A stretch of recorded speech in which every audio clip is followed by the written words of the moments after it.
안녕하세요. 고품격 주식방송 주식맙사TV입니다. 토요일 주말 아침인데요. 날씨가 너무 좋네요. 다들 잘 보내고 계신가요?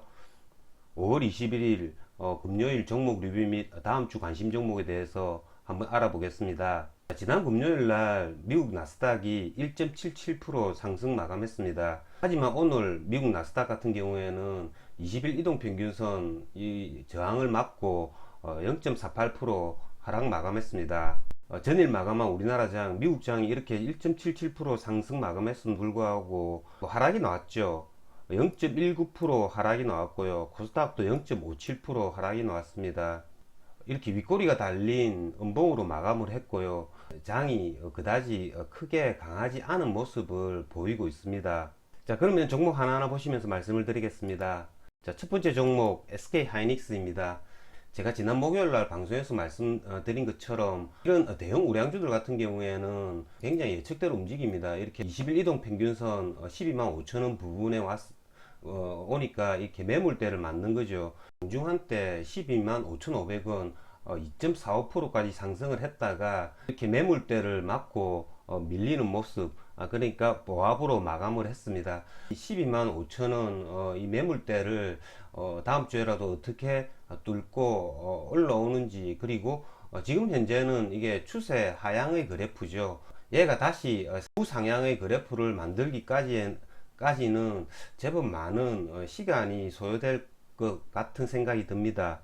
다음은 철강주입니다. 포스코의 같은 경우에는 제가 지난 목요일날 방송에서 말씀을 드린 그 저점까지 한번 찍었죠. 36만 4천원, 제가 36만원대 초반 여기에 오면 한번 단타폭이 나온다고 했는데요. 저 같은 경우에는 36만 5천원, 6천원 요 부분에 완타를 매수를 했습니다. 우상향 하던 그래프가 단기적으로 이렇게 하락을 해줄 때 단기 저점 부분에서 한번 매수를 해주고요. 다음 주에라도 얘가 이 자리에서 반등을 해주면 매수한 물량을 매도를 해버리면 되겠죠. 하지만 다음 주에 얘가 다시 전 저점을 하회하는 그래프가 나온다면 뭐 2차로 한 번 더 이렇게 매수를 해주는 겁니다. 거기에서 단가를 맞춰 가지고 이런 좋은 주식들은 한 번은 꼭 기술적 반등을 해준다라는 거죠. 어쨌든 제 같은 경우에는 지금 현재 뭐 1% 정도 수익을 내고 있습니다. 지금 현재 홀딩 중이고요. 얘가 다음 주에 이 자리에서 반등을 해가지고 이런 부분이죠. 37만원 정도까지 오면 단기적으로 수익 내고 나오는 그런 전략을 취해보도록 하겠습니다. 자, 한국조선해양 역시 마찬가지입니다. 제가 14만원 초반대라고 말씀을 드렸죠. 정확하게 14만 500원 저점을 찍고 오늘 이렇게 반등을 해주는 겁니다. 얘네 같은 경우에도 아까 포스코하고 말씀드린 게 하고 일맥상통한다고 볼 수 있죠. 24만원 초반대에 매수를 해가지고 여기서 돌면 14만 한 8, 9천원 이런 부분에 수익 실현하고 놓으면 됩니다. 그리고 얘가 만약에 14만을 한 번 더 무너뜨려 가지고 13만 뭐 한 5천원 이런 부분까지 한 번 더 온다면 두 번째 매수 타점을 만들 수 있다라는 거죠. 이런 애들은 뭐 테마주들하고 달라 가지고 우상향 하다가 이렇게 한번 하락을 해줄 때는 단기적 기술 반등이 나온다라는 겁니다. 다음은 삼성 바이오로직스인데요. 지금 현재 뭐 한미 정상회담이 끝이 났죠. 지금 뭐 한미 정상회담에 대한 결과를 뭐 발표를 하고 있는데요. 제가 보기에는 시장에서 예측했던 것을 뭐 넘어서는 그런 큰 이슈는 발표되지 않고 있는 것 같습니다. 자, 삼성 바이오로직스 아직까지 모더나 CMO 계약 체결이라는 그런 발표는 나지 않는데요. 뭐 아직까지 시간이 있죠. 뭐 내일이나 모레 아직까지 시간이 남아 있고요. 저 같은 경우에는 금요일 날 스림바이오를 종가 보나이스를 해봤습니다. 스림바이오 같은 경우에 얘가 이런 지점이죠. 이런 지점 양봉을 그렸던 시초가 부분 21,000원 이 부분까지 왔다가 여기서 저가 매수세가 들어오는 모습을 보였습니다. 저는 한미 정상회담 이 기간 동안에 삼성 바이오로직스가 CMO 계약 체결이라는 그런 뉴스를 띄우지 않을까라는 생각에 이걸 종가 분할을 했는데요. 시간의 가격이 한 2.7% 상승 중입니다. 지난 목요일 날 오버나이 했던 이연 제약은 오버나이 하지 않았습니다. 왜냐하면 얘 같은 경우에는 조금 장대 음봉이 나왔죠. 제 같은 경우에는 얘를 오버나이 한 물량을 시초가에 다 매도했습니다. 이걸 왜 시초가에 매도했냐면요. 시초가가 36,900원인데 전일 시간의 가격이 37,800원이죠. 지난 금요일 날 나스닥이 1.7%나 급등을 했음에도 불구하고 얘 같은 경우에는 시초가가 전일 시간의 종가보다 1,000원 아래에 시작을 했죠. 그리고 뭐 삼성바이오로직스나 스림바이오 이런 애들이 뭐 시초가가 그다지 좋지는 않았습니다. 그래서 얘를 뒤돌아보지 않고 시초가에 다 매도해서 수익 실현할 수 있었습니다. 지난 금요일날 이연제약 같은 경우에는 이렇게 계속 하락해주는 그래프, 여기 저점에서 뭐 잠깐씩 단타폭은 나왔지만요, 저는 거래는 하지 않았고 종가상으로 봤어도 이렇게 긴 음봉을 나타내는 모습을 그랬기 때문에 저는 스림바이오를 종가 분할을 해봤습니다. 다음 주 월요일 날뭐 적정한 가격에 수익 실현하고 나오겠습니다. 지난 금요일 날 굉장히 추세가 좋았던 종목이 이 디지털 화폐 관련주입니다. 금요일 장 시작 전에 이 디지털 화폐 관련해서 뉴스가 떴죠. 미국 패드 의장 파월이 디지털 화폐 국제 기준을 마련하는 과정에서 패드가 주도적 역할을 하기를 원한다. 그리고 올여름 디지털 화폐 보고서를 공개하겠다는 계획. 지금까지는 미국에서 디지털 화폐를 뭐 고려하지 않고 있다라고 이야기를 하다가 디지털 화폐에 대한 입장을 바꾼 거죠. 그러니까 미국도 디지털 화폐를 뭐 발행을 뭐 한다라는 이야기죠. 그로 말미암아 디지털 화폐 관련주들이 굉장히 큰 시세를 주었습니다. 얘네들이 테마를 형성해 가지고 이렇게 무대기로 갔다라는 거죠. 자, 5월달 한 달 내도록 이런 테마주들이 다 죽었죠. 이런 테마주들이 없다가 제롬 파월 의장의 이런 발언으로 말미암아 이렇게 크게 상승을 해 주었습니다.